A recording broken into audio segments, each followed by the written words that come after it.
Hi everyone.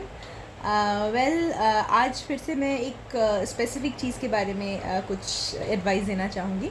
और ये कोई स्पेसिफ़िक साइकेट्रिक डिसऑर्डर नहीं है। क्योंकि देखिए अब जब हम पेशेंट्स देखते हैं या आप अगर नेट में भी वीडियोस वगैरह देखोगे तो आपको स्पेसिफ़िक मेंटल इलनेस के बारे में ना बहुत जानकारी मिल जाएगी। आप ओसीडी गूगल पे डाल के या स्किज़ोफ्रेनिया गूगल पे डाल के एंग्जाइटी वगैरह जो भी है ये सब आप सर्च करोगे तो आपको आइदर ब्लॉग मिल जाएगा या वीडियोस मिल जाएंगे। क्योंकि thankfully there are many psychiatrists who are trying to spread awareness and there are many mental health professionals जो इस पे काम कर रहे हैं। तो ये तो आपको मिल जाएगा। पर ये जो मैं अभी आपसे बोलना चाहती हूँ ये मेंटल वेलनेस के बारे में है।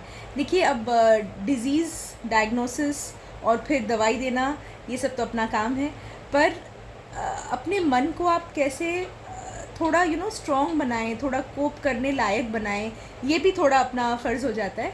तो जैसे हम बहुत लोगों से बात करते हैं ना पूरे दिन में, we keep talking to so many people, हम इतनी स्टोरीज सुनते हैं। तो उसमें से कुछ कुछ चीज़ें हैं, कुछ कुछ स्पेसिफिक सिम्टम्स हैं जो मुझे लगता है कि ये लोगों को बार बार इफ़ेक्ट करता है। और दिस कीप्स ट्रबलिंग मी कि there are so many people who are falling prey to such kind of problems, और उसकी वजह से they are coming to the psychiatrist, they are having mental illnesses also. तो उसमें से एक है जो कि अनहील्ड ट्रॉमा हम बोलते हैं, या साधारण शब्दों में बोले तो काफ़ी टाइम ऐसा होता है कि हमको कोई सदमा मिलता है, ठीक है। शायद वो किसी का डेथ हो सकता है, किसी का बिट्रेयल हो सकता है, हमारा अपना कुछ लॉस हो सकता है, हमने जो सोचा था वैसा नहीं हुआ, like loss and trauma and can be different for everyone. तो जब भी हमको वो एक सदमा सा मिलता है ना, तो एक चीज़ होता है कि मान लो वो आपको 5 साल पहले ऐसा कुछ हुआ था, तो उसके बाद तो 5 साल अपने अच्छे से काट लिए, फिर अचानक you start remembering that trauma. Okay, तो लोग मेरे से काफ़ी टाइम ऐसा पूछते हैं कि मैम मतलब उस टाइम पे जब ऐसा हुआ था तो वो जोन में मैं उससे मूव ऑन कर गया था, पर कभी कभी मुझे फिर से वो याद आता है ना। तो वी आस्क आवरसेल्व्स कि हमने तो एक्सेप्ट कर लिया है कि ये मेरे साथ हुआ है और I have moved on in life, तो क्यों कभी कभी किसी किसी दिन या किसी किसी टाइम पे ये मेरे दिमाग पे इतना चढ़ जाता है कि आई जस्ट बिकम नम, और मुझे कुछ याद नहीं आता, मुझे कुछ अच्छा नहीं लगता है, and I become depressed and I become like as if मैं काम नहीं कर पाता। ऐसा क्यों होता है? तो देखिए अब ऐसा है ना कि जब वो कोई भी ट्रॉमा आपको किसी से भी मिलता है या आपके साथ कोई भी ख़राब कुछ होता है ना, तो उस टाइम पे हमारा दिमाग जो है ना वो सर्वाइवल मोड में होता है कि जो भी हुआ है मेरे साथ, मुझे तो इससे आगे बढ़ना है, मुझे हारना नहीं है। तो हम सर्वाइवल मोड में चले जाते हैं और उस टाइम पे हम सह लेते हैं। आपने ये भी देखा होगा कि काफ़ी टाइम अगर घर पे किसी की डेथ हो जाती है तो some people are like they are not trying, they are in shock, कुछ ऐसा ही सोच लीजिए। तो उस टाइम पे you are just doing the things, आपको जैसे करना है, आपको आगे बढ़ना है, आपको उस चीज़ की जो इमोशनलिटी होती है ना वो आप आइसोलेट कर देते हो, आइसोलेशन ऑफ इफेक्ट हो जाता है, फिर आप उससे डील कर लेते हैं।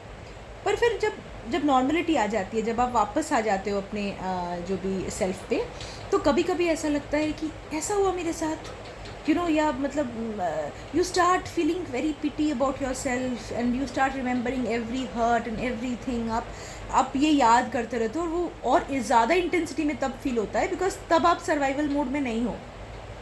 आई hope I can explain what I am telling you, I understanding what I am saying. So ऐसा होता है।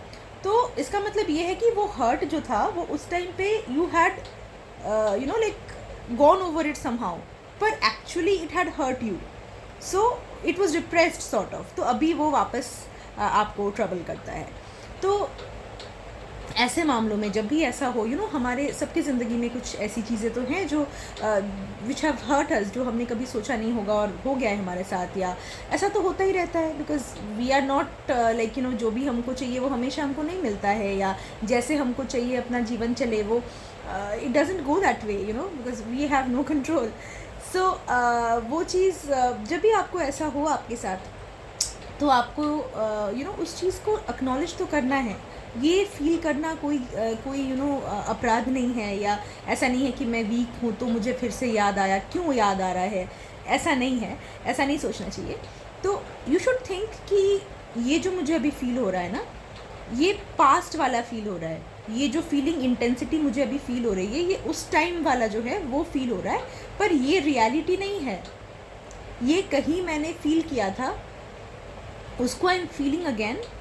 Let that day go, let such times pass, you try to distract yourself, you know that you have accepted this thing and you have moved on in life. आप फिर reality check देना शुरू करें कि उस जो भी इवेंट हुआ आपके साथ या जो भी लॉस हुआ आपके साथ, उसके बाद आपने जीवन में उसके 4-5 साल बाद या आपने कैसे मूव ऑन करा है, आपने क्या क्या किया है. Try concentrating on those things, try concentrating on the current situation of your life. आप कहाँ पे हो, कैसे आपने उसको ओवरकम किया है. Let your brain remember those things so that वो वापस आप वो सेल्फ पिटी वाले जोन में मत जाओ.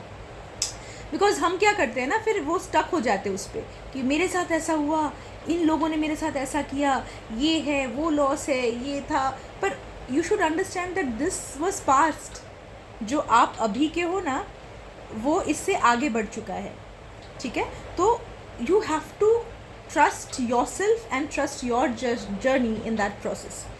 और इस मामले में मुझे एक चीज़ याद आता है जो श्री कृष्ण ने कहा था कि जैसे इंसान जब पहाड़ चढ़ता है ना, तो ऐसा तो नहीं होता ना कि जो एकदम पहाड़ के नीचे है मान लो और एकदम ऊपर तक जाना है, तो हमने कुछ योजना बना ली कि चलो ऐसे चढ़ेंगे, ऐसे करेंगे फ्रॉम द बिगिनिंग.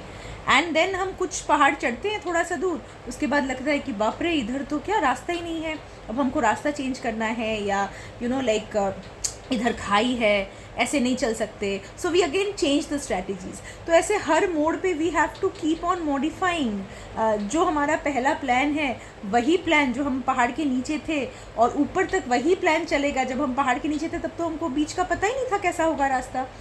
तो हम इंसान वही भूल करते हैं और इसीलिए हमको तकलीफ़ हो जाती है, क्योंकि हम ना सोचते हैं कि ऐसा ही चलने वाला है. चाहे वो रिश्ते हों, चाहे वो ज़िंदगी हो, चाहे वो हमारे एम्बिशंस हो, हमको ऐसा लगता है कि हमने ना पहले ही पहाड़ का टॉप देख लिया है, पर हमको बीच का रास्ता पता ही नहीं है. सबसे इम्पॉर्टेंट बात ये होती है कि जीवन के हर मोड़ पे यू हैव टू अंडरस्टैंड कि इस सिचुएशन में मेरी बेस्ट फंक्शनैलिटी किस चीज़ से आ सकती है, कैसे मैं ये प्रेजेंट करंट सिचुएशन को हैंडल करके आगे बढ़ूँ. फिर आगे कुछ होगा तो फिर से देख लेंगे. ठीक है, तो वो नहीं सोचना है कि मैंने ऐसा सोचा था और ऐसा नहीं हुआ. अगर मैंने ऐसा सोचा भी है तो वो मेरी कंसेप्चुअल गलती है कि ये इसी तरीके से जाएगा. ठीक है, तो the best thing is how you can adapt. Survival of the fittest इसीलिए बोलते हैं कि कैसे आप चेंजेस के साथ अडेप्ट कर सकते हो, यही आपको आगे लेके जाएगा जीवन में. So it is okay to feel bad, क्योंकि मतलब वी आर नॉट भगवान, we are not we are listening to like great people, we are listening to Shri Krishna and all, but हम इंसान हैं. पर इंसान जो है उसके भी हमको जितना हम इम्प्रूव कर सकते हैं, जितना हम खुद को कष्ट से थोड़ा बचा सकते हैं, तो हमको कोशिश करना चाहिए.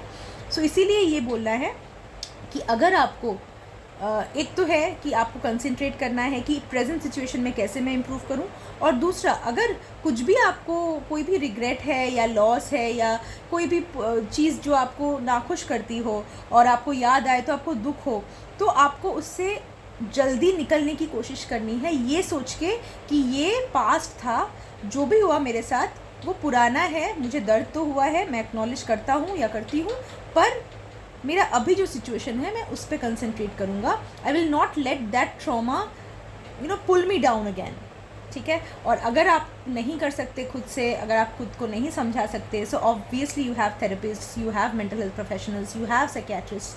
पर every day we need to keep on trying to be the better version of ourselves. तो वो हमेशा कोशिश करिए, because the power is in you. Thank you.